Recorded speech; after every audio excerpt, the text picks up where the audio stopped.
this? I clicked the go button a minute after the top of the hour. That never happens. Glenn knows my policy. So does Daisy, right? If you can't be on time. Yeah. Be early.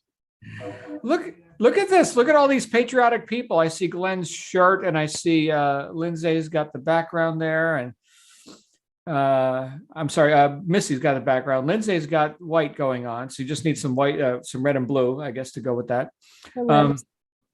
Yeah, there you go. Yeah, she's wearing blue and she's got red lipstick. That's great. There it is. How patriotic. Uh,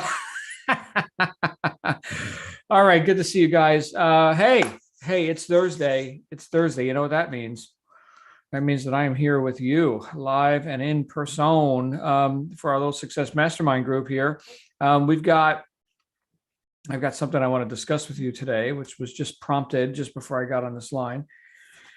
But I want to acknowledge before we go into the little idea that I wanted to share with you, I want to acknowledge Glenn, because Glenn held down the fort not only yesterday with general session, but also with networking magic last night, talking about creating influence locally, and did all that while traveling. So in fact, I see that he's traveling right now. So well done, Glenn. Also want to acknowledge Adrian Garner, who hosted our Life and Business Tools session last night. Some really interesting stuff, which, by the way, Life and Business Tools is moving to every other Thursday. So we noticed that we're getting really heavy on Wednesdays and we're really light on Tuesdays and Thursdays. So we got IVA every other Thursday with Corporate Curios, and now Adrian every other Tuesday, and Adrian every other Thursday now with Life and Business Tools. But every Wednesday, commencing 15 minutes later than has been the normally scheduled time, will be Books for Britain. So anyone who's tuning in to the British review of whatever books they're reading, that will now be 15 minutes later. So 8:15 p.m. GMT on Wednesdays. Anyway, it's all on your calendar. So log into your member site and you'll get updated all of that. Anyway, good to see Missy, Daisy, Edward, Glenn, Janet, Lindsay, and everybody else who's tuning in. Got an idea for you today, and that is something that just came up for me as I was talking to my friend Missy just before we went live about momentum and how things which seemed to be a big deal aren't that big of a deal anymore when you're in momentum, when you've overcome the inertia, when you've created you got your chops, so to speak, right? So I know we've got a lot of professionals here. We've got people who are really, really friggin' good at what you do. Okay. And we do different stuff, right? Like Janet's really good at calligraphy. I worthless at calligraphy. Now, if I took some of her courses, I'd be slightly better than worthless. Okay. But Janet, I mean, she knows calligraphy, right? Glenn, I'll tell you what Glenn knows. Glenn knows barbecues, baby. He knows them upside, inside down, and you name it. He knows barbecues. He is heavily invested in the world of barbecues.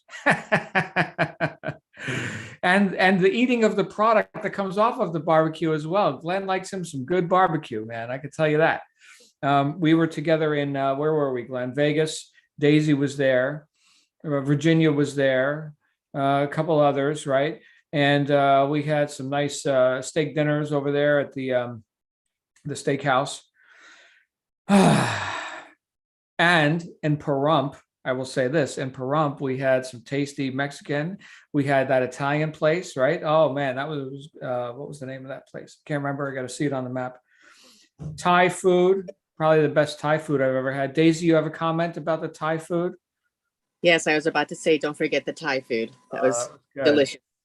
Chat Thai. Now I know you guys have a lot of great Thai food where you're at. Okay. Yeah. But as far as I'm concerned, and my opinion is everything, Chat Thai in Pahrump, Nevada, best Thai food in the world.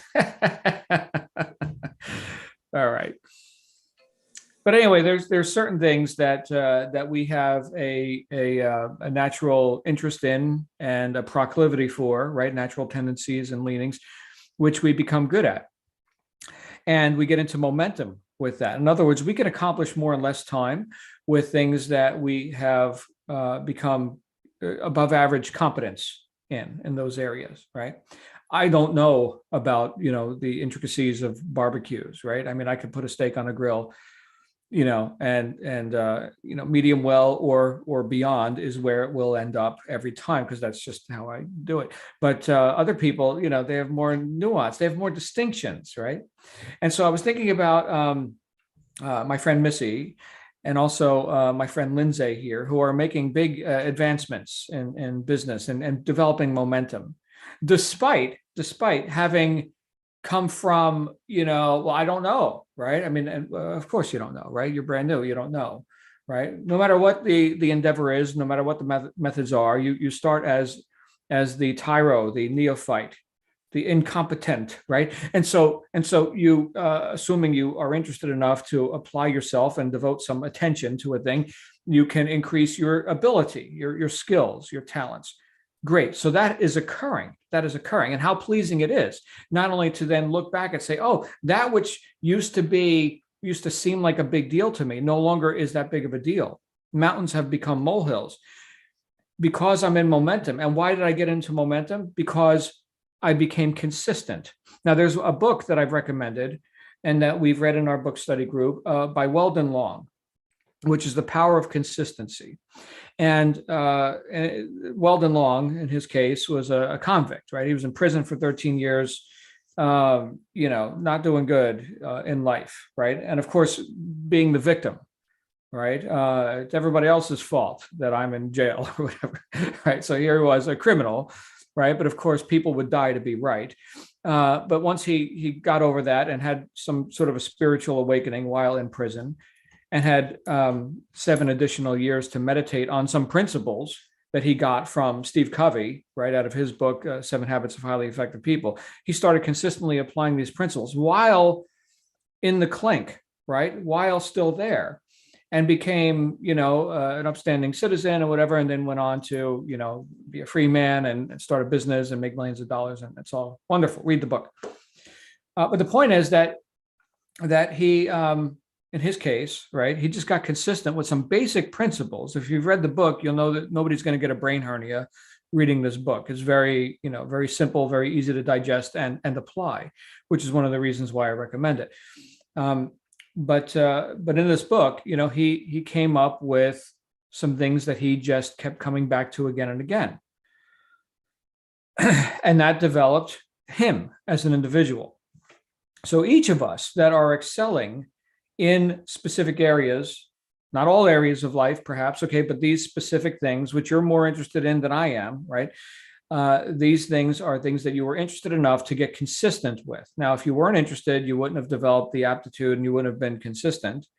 You would have just bemoaned how, oh, this is new stuff. I have to learn it. I don't know it. It seems like a big deal. Let me go back to my comfort zone. So the reason that you have become above average in these areas is because you were interested enough to do so. There was a carrot hanging in front of you and you said, oh, I want that carrot. There's why I'm doing this. So yes, let me get uncomfortable. Let me learn the stuff and let me learn it to the degree where I've become competent. And then if we can take it even further, we could say unconsciously competent. So there's a hierarchy, if you will, of competence and knowingness. And this has been broken down into four levels, as I've heard it explained, right? So the lowest level would be unconsciously incompetent, right? So you don't know, and you don't even know that you don't know, right? So that is the lowest, total ignorance, okay? And then the next level up would be consciously incompetent. So you don't know, and you know that you don't know. Like, maybe I should learn something. Right? So you're conscious of the fact that you don't know. Fantastic. And all of us are at different places in life in different areas. Okay. The next step up from that would be consciously competent. So before you were consciously incompetent, and because you decided to advance, you became competent consciously. And you can think, well, if I do this and go through these motions, this is the result. And you're consciously thinking about that and doing it, and it works. Great. That's nice. And that could describe where you're at with a lot of, in various areas of life. You're consciously competent. Fantastic. Okay. I'm consciously competent of arguably cooking a steak on a grill. Okay. It'll be cooked. We're not going to be eating raw meat. Something's going to happen. Okay. And I've got to look and how much time, let me check it again. And right. I'm all right, with it. Okay. But we take it to the higher level, which is unconsciously competent. Or maybe a better way to say that would be subconsciously or just intrinsically. In other words, I'm not thinking about it. So I'm the master chef now. I'm Gordon friggin' Ramsay or something. And I don't have to think about, how to cook the steak or to make the beef Wellington or whatever. I've done it 10 million times. It's perfect every time. It doesn't require any mental gymnastics on my part. And man, that's the product right there. I get the product every single time. It's unconsciously competent. Okay. Now, some of us are at that place in a couple areas of life, but to think you're going to be there in all areas of life, well, that's probably not rational. I don't know. Right. I mean, you can't be all things to all people, choose as we've talked about here in these talks. You can't have everything, but you can have anything. Well, then choose something. Right. So where are you going to excel? And because we've got a reason to excel in this or that area as determined by you, because there's a carrot there and you want the carrot, we're going to put more attention, energy, and develop more of ourselves in that way. And then things surrounding that subject, right, are going to the mountains become molehills. I'm sure that when going back to calligraphy, which is something I'm not competent at all, okay, but I'm sure that when Janet was new in the world of calligraphy, there was a whole lot of thought that went into how to hold the quill and how much ink and how hard to press and all these considerations, right? All this thinking, right? Knowing that she didn't know, being consciously incompetent, right? She became competent, right? And now, and I'm just making an assumption here, Janet, but I'm guessing that you don't have a whole lot of thinkingness that goes on with that. It's just like, there's the product. That just happened. Look at that beautiful calligraphy. I didn't think about I got to hold the quill or whatever, right? I remember when I was taking up violin. Yes, I have a violin. I'm thinking about hanging it on the wall, like right there. I think that might look cool. Or there. It might be a little bit cramped right there. I don't know. We'll see. But I got to hang my guitars and stuff still. I've just been doing other stuff. But I remember taking a violin lessons, and I had this instructor, and she's a great violinist. And here I am holding the bow. I think Ingrid would get a kick out of this. Ingrid's a professional. She's not here right now, but Ingrid's, symphony orchestra, professional violinist. And so just holding the bow with, the posture of the bow and put your foot there and look there. My goodness. Anybody remember the game Twister? It wasn't that extreme, but it was that sort of a, uncomfortable, deliberate postures that are not natural, right? And I guess some people take a year to learn how to hold the bow. So Ingrid, obviously, as an example, she doesn't even think about it. The bow is in her hand exactly right every single time. So what's the point of all this? I'm here to celebrate with you today. I'm here to celebrate how competent you are. Right here is Misty, who just mentioned in one of the businesses that we participate in together, where the closing of the deal, so to speak, which seems to intimidate a lot of people. Oh my goodness, how do I get them to make that decision and buy that thing? Well, now it's just like boom, boom, boom, done, sold. Well, okay. How did that happen? How that happened was she was interested enough to get consistent, load her guns with, why did you buy it? That's a great freaking question. Why did you buy it? Sell it to yourself. Sell it to yourself again. Buy it again. Buy it again. Buy it again. I love a good sales pitch, right? So obviously now we're transitioning to something that I, well, at least in my humble assessment of myself, I am unconsciously competent. I am among the best in the freaking world at that, right? I don't have to think about it. What are the words? I need a script, whatever. When it comes to, communicating with people about helping them get what they want, that's called sales. Okay. But when it comes to that, I don't even have to think about it. So I mean, as long as I know, here's the features, the benefits, the advantages over the other thing. Here's what you want. I mean, that's the most important thing to know. What does the customer want? Right? It's so friggin' simple, right? Figure out what they want and help them get that. And that's it, right? And they may not know, and in fact, they don't, right? They are ignorant at the moment that they meet me, and I'm going to enlighten them, but they don't know here's the solution. They just know here's my problem, right? So it's my job to solve their problem via this product or this service or this opportunity or what they may not have suspected.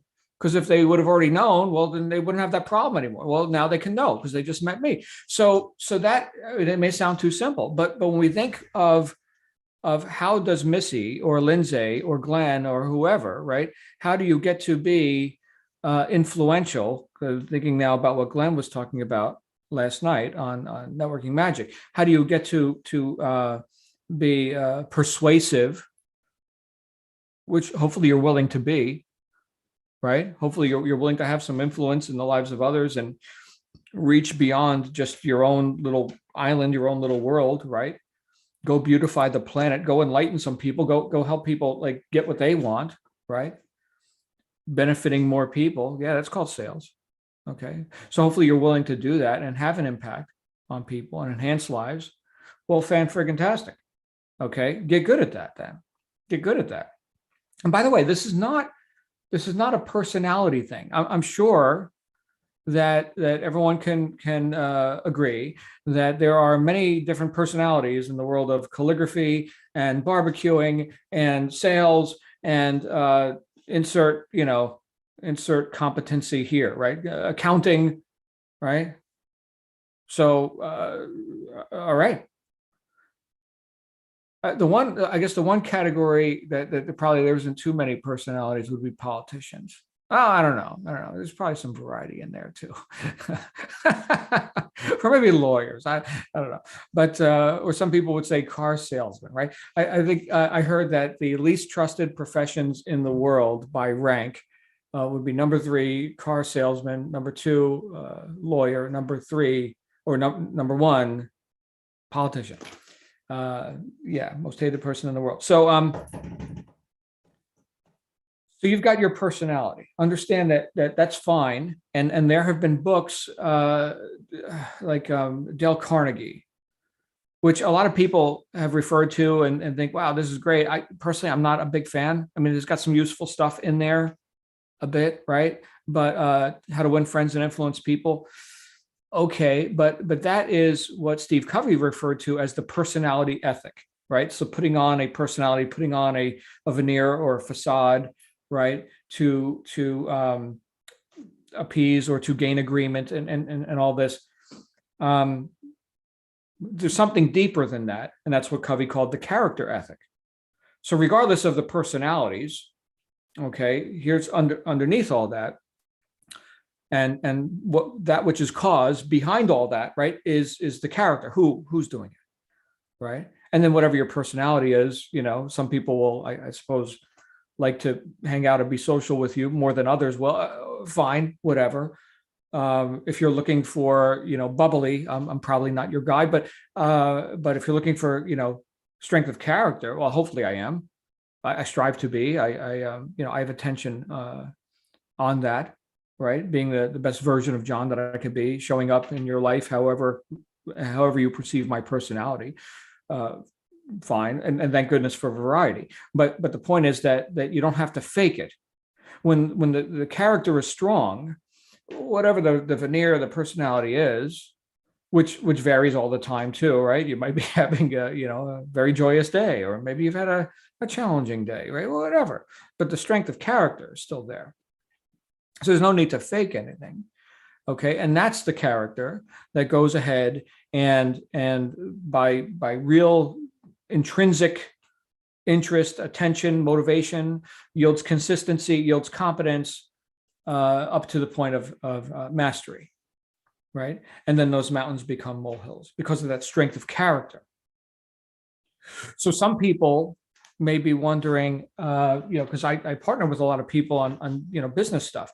And a variety of personalities. So some people may be wondering, well, what is it that somebody like me looks for when accepting a client or mentoring someone or helping someone develop a business? It really is not. It's not about personality. It's about the character. Obviously, right? We got so many different personalities here in our midst. So I think what you can do right now to make this all usable for yourself is please join me in celebrating your wins. Please join me in celebrating how friggin' able and competent you are and awesome you are, regardless of, what words you use or, how that looks externally, with your personality or whatever, right?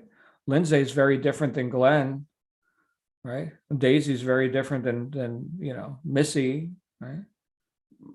Great. I freaking love you guys. I love you all. So like, go be awesome and just know that you are, know that you are, right? And the way to do it right is to know you're doing it right? Not to be so damn introverted. Extroverted, right? What does a customer want? How can I serve you? Right? That's it. That's it right there. And know that you can. Yes, you can. In fact, you are, to an ever increasing degree. To whatever degree you're consistent and you're on purpose and you're acting as Wallace Wattles said in faith, right? Doing efficient actions, those done with purpose and faith, with a deep sense of gratitude for all you have and all you're capable of. Wow. You're unstoppable. So you just need to know that for yourself, right? I'm looking here in the chat. Janet had some comments because I was leaning on Janet a little bit because she's easy to lean on. I'm always new, beginner's mind. Oh, that's cool. That's cool. Remain the student, right? That's you haven't arrived. That's kind of cool.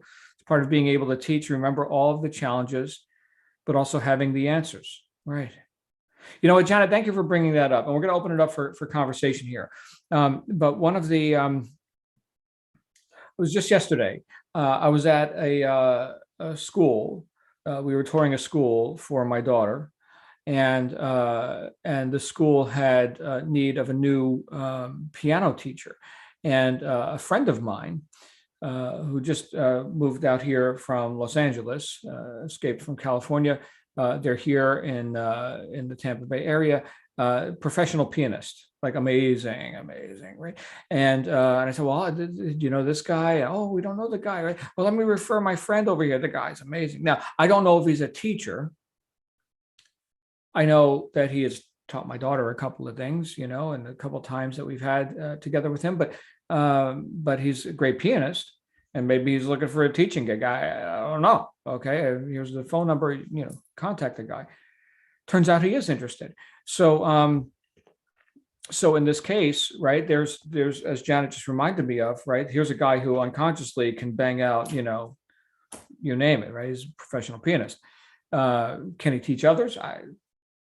Well, yeah. In his case, yes, he can. Okay, but that's not a safe assumption, right? So, thank you for that reminder. I strive to learn stuff and apply it into my life to such a degree that I can teach it to others. But I often find that, well, at least I think I've been accused of this, is that maybe I've been too brief with some people. It's like, all right, well, here you go. Here's the training. You do that, and that's it. It's done. Is that how I occur to you, Missy? Here it is. You do that. Do it, and that's it. Lecture over. That's it. End of lecture. So maybe a bit more, keep it green, so to speak. In other words, well, John, what were you like when you were brand new at that skill or that art or whatever, right? I will tell you this: when I was newer, so keeping the student in mind, I haven't arrived, but when I was newer in sales or in this or that business, right? I was like, like Velcro stuck to, the people who are at the top of their game. I'll suck every bit of information I can, right? To get, speed up my journey, right?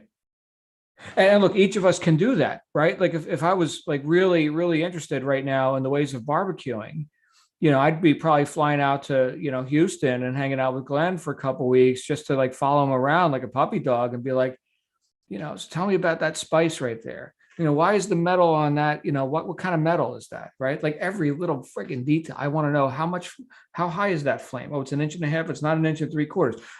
I'm just making this up, obviously, but I would be soaking it up. Why? Because I'm interested. Right. And I'm going to be the freaking best barbecuer, man. Wait till you see this wait till you taste my steaks now, baby. Get ready for this, right? But there's some pride, there's some enthusiasm that goes with that, okay? And Glenn may be thinking, who is this guy who keeps following me around, asking me these silly little questions? But then, because Glenn's conscious, he would say, well, you know what? I asked those questions when I was new too. And I hung around with the BBQ Master guy, me and Gordon Ramsay or whoever the barbecue guy is, right? I freaking lived with that guy for like 6 months, right? So think of that, guys. That's, now you can reach for that or not, right? So me being brief with people, let's say I've got, 20 new people that I'm intending that go ahead and become successful at this action, this business activity, whatever, right? I'm brief because I don't have a whole lot of time to belabor stuff, but the ones who keep raising their hands, the ones who keep hitting me on Telegram, the ones who keep showing up, I make time. And that keeps me green. It's like, yes, these are the distinctions. These are the little things. And one of the ones that I've shared again and again with people, because everybody needs to hear it, is the one that I shared with you earlier this week. I think it was earlier this week, the idea of non-attachment, the idea of being heavy on intent, intending to serve, but not being attached to whether or not people accept your offer. That's the trick right there. Okay. So at least in terms of what I do and what I teach people, right, is being able to communicate in such a way that you don't need the sale, right? You're not the rat looking for cheese, so freaking desperate. Oh my goodness. Right. So, and hopefully that gets in, hopefully that message gets in, and we'll revisit it again and again until it does get in. It got into Missy, got into Lindsay, right? Anyway, love you guys. Let me stop talking. 28 minutes I've been talking already. Oh, we started a minute late. It's 27. All right. Who else has some ideas? Glenn, you're driving, so you're off the hook. You can unmute if you like. Anybody else got some ideas on this? In fact, hopefully I'm going to see Glenn today. I have to break away at some point, and we'll have to get together for some barbecue, I suppose, in Tampa or here in Clearwater. Any thoughts? Who's got thoughts? I see thoughts coming out of Janet's brain right now. Here come the thoughts. Thoughts are always coming out of my brain. They're rolling around all the time. My husband says, his world is simple and mine is really complex. So, but John, so your students some of them are asking questions, and some of them are going, I don't know, I just don't get this. I don't get the leap from 1 to 2. There's got to be a 1A in there and a 1B in there, because things are so obvious to you that these all connect and they all make sense. But if you're brand new, they don't. The connections are not yet made. And that's where, yes, I get accused, you're talking to me like a child. Well, if you're new, you are a child in that respect. And to be able to to know that this is how this looks, and this is how this feels, and this is how you something or other else. It's these things are important. So you like to be efficient, and I don't know if I got your words right, in 20 minutes, it's all wrapped up. You've got the stuff, now go. Well, no, maybe I don't. Maybe I'm not, just don't have the lingo you have. I'm not as familiar with what you're talking about as you are. And I got lost back there on number 2, and I couldn't hear the rest of what you said because I'm still trying to figure out what it was you were saying. So I haven't been in the position of directly learning from you, the way Missy and Lindsay and whatever, but I would just say that know that you're going to lose some people just because it's obvious to you, but it isn't. I just, it's not obvious. It's not. So these things that you can jump because you are competent. So 1 leads to 2 leads to 3. No, it doesn't. It does if you got 1 though, right, Janet? I mean, look, if someone was confused about the quill or something, Okay, well then what comes before the quill, right? Here's I suppose brass, right? Here's why we use that sort of metal. I'm guessing brass, I don't know. And here's the feather and why the length of the feather is important. So they missed something before they got to here's the quill, right? So the basics precede the more advanced, concepts. So if we're missing this concept, well, let's back up. What did you miss before that? Yeah, and I may not even be able to get to one. You're right. You're right. I mean, I made an assumption there. All assumptions should be. Well, wherever we're stopped, 1A, 2, wherever Right, we're stopped, let's back up and see why are we stopped now? Right. But I'm just saying that I know that for me, I just miss pieces in between, and getting there is I get stuck. So I'm just saying for your future students, for whatever, I'm going to start teaching a new class tomorrow. Huh. And I've kind of been sending out some stuff going, you guys are going to miss this if you're not, to students who were here last spring, trying to, recruit a few more. But I'm just saying that I've been teaching for a really long time. And I do teach as though I assume that the person knows absolutely nothing. This is your hand, this is how it bends, this is how you hold it. And if your fingers are somewhat different, then your muscle connections will be different. And it may be a little different for you where it's left-handed. I'm of course talking calligraphy, but in terms of all of us pass on information.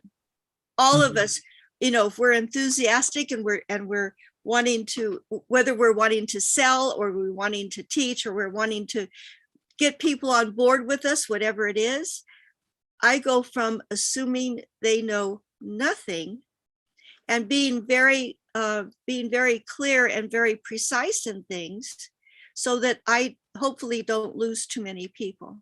And if I just said, well, here's the pen, here's the ink, put this like this, here's the paper, blah, blah, blah. And I don't tell you about the paper and I don't tell you about the ink and I don't tell you about stuff, then people will get lost. So I'm just saying, making assumptions in there. And I am always I'm always taking classes. I'm always learning from my teachers and my students are learning from me. There's always people in there who know things you don't know, and you keep rounding it out. So, but I know that when I was at UCLA and so a lot of engineers were my friends and engineering students. And there was this one teacher, he was crushing it in the field. He was great. That's why he was hired. But he didn't know he wasn't born with all this knowledge. He didn't remember how to break it down for the person who is just brand new. So though he was great in the field, he wasn't a good teacher. And I heard complaints from my friends about that. And I think they had to take his class right as part of the curriculum. And he's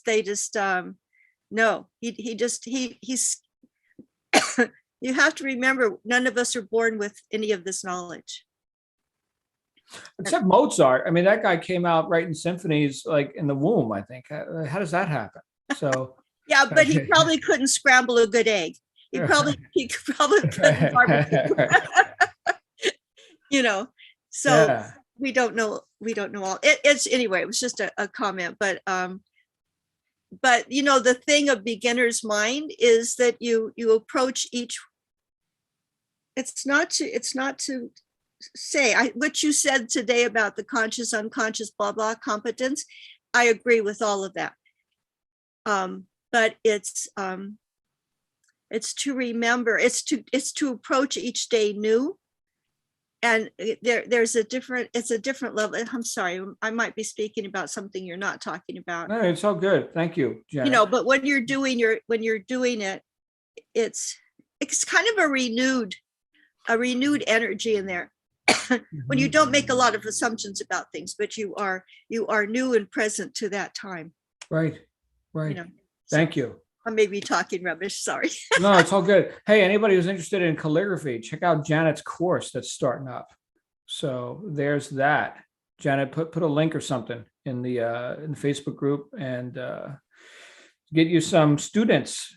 Well, thank you. I can only teach Californians at the moment, but I am working on the curriculum and the way to do it to get it out there. Okay. Thank you, John, for that. You are welcome. All right. Let's hear from Captain Barbecue. What's going on, Glenn? Captain Bar.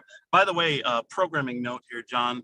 The navigation system says that I should be landing in Largo in about an hour and 26 minutes. Largo? I thought you're going up north. I decided to change my plans.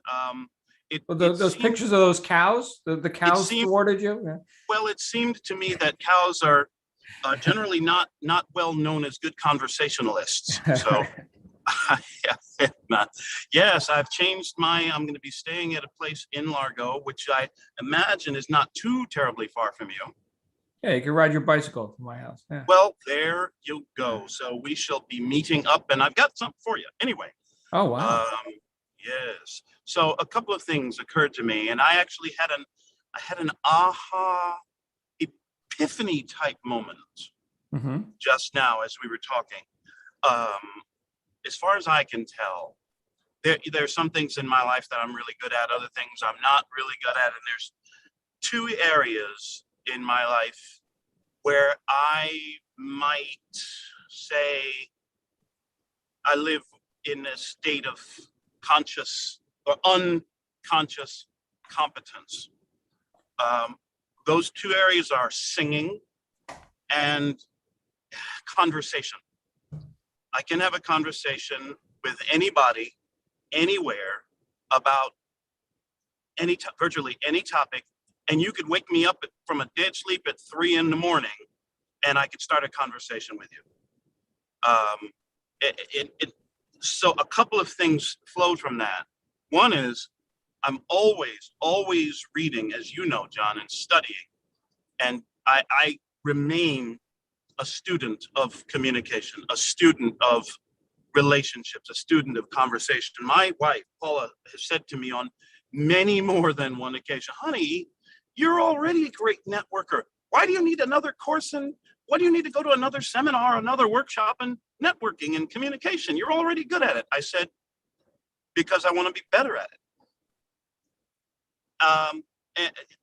Pablo Casals, the greatest cellist who ever lived to be, I think, 96 years old or something like that. And virtually to the day of his death, still practiced hours every day. 4, 6, 8 hours a day. An interviewer once asked him, Mr. Casals, you're already the greatest, blah, blah.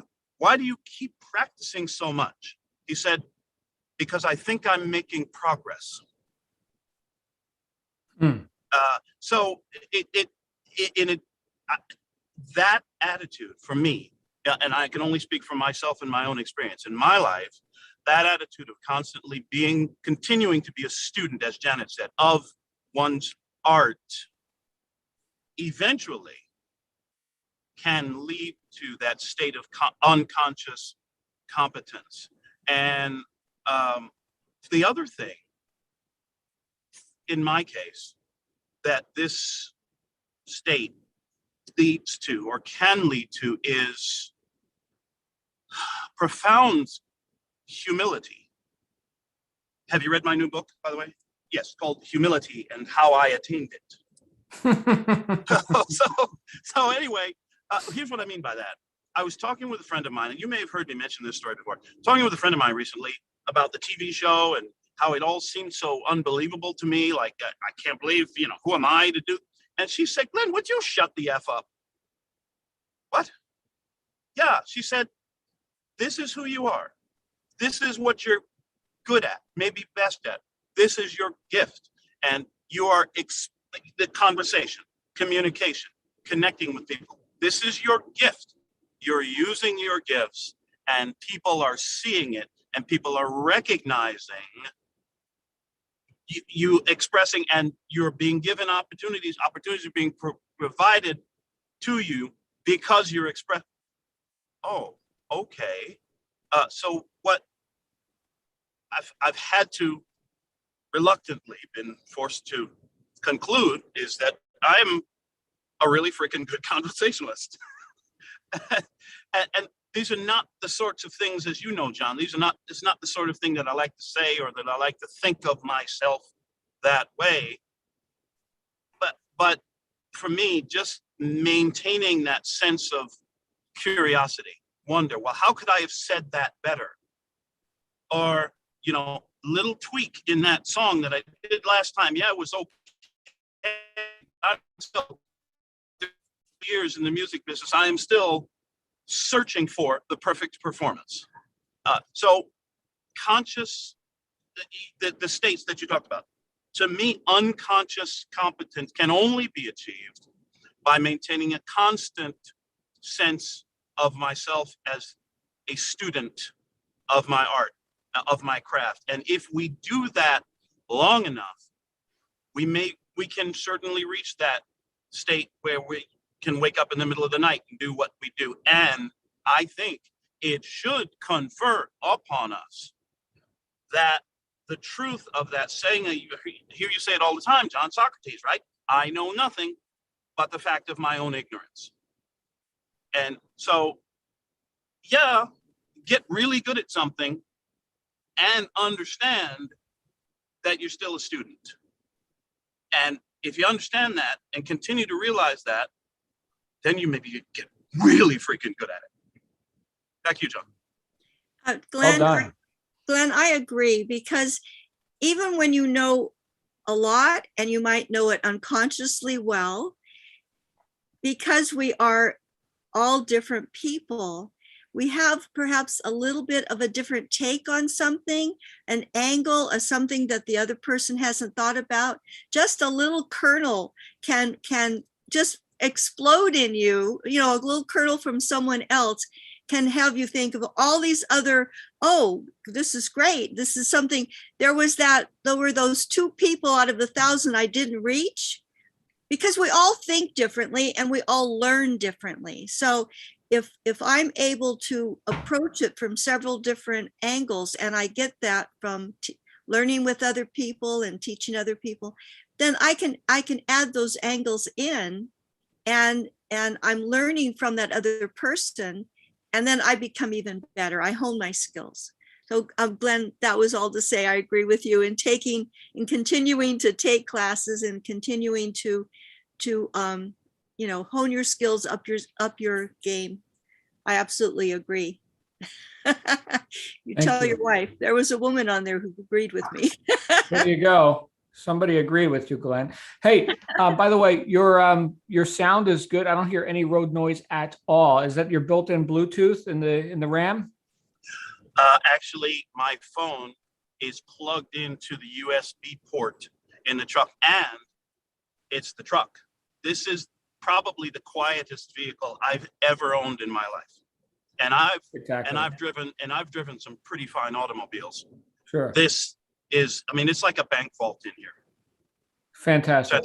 That's my next car right there. There you go. See you in a bit, John. Ram Limited, baby. Woo! I've never had a pickup truck. So, but my wife wants a travel trailer, so I need something that can tow heavy stuff. Once you've had truck, you can't go back. Oh, okay. Okay. Very good. Well, Missy may have an opinion about that. What do you think, Missy? What kind of pickup truck do you drive? The pickup truck is what I get from these mastermind sessions. Oh, okay. It is picking me up to new levels every day. And what is occurring to me is the interconnectedness of all this. Now, I became very competent at mugging. I'm very competent. I just sold. You're a mugger? Designing mugs. I never even know I could do it. But you drafted me, and I felt very proud that you picked me.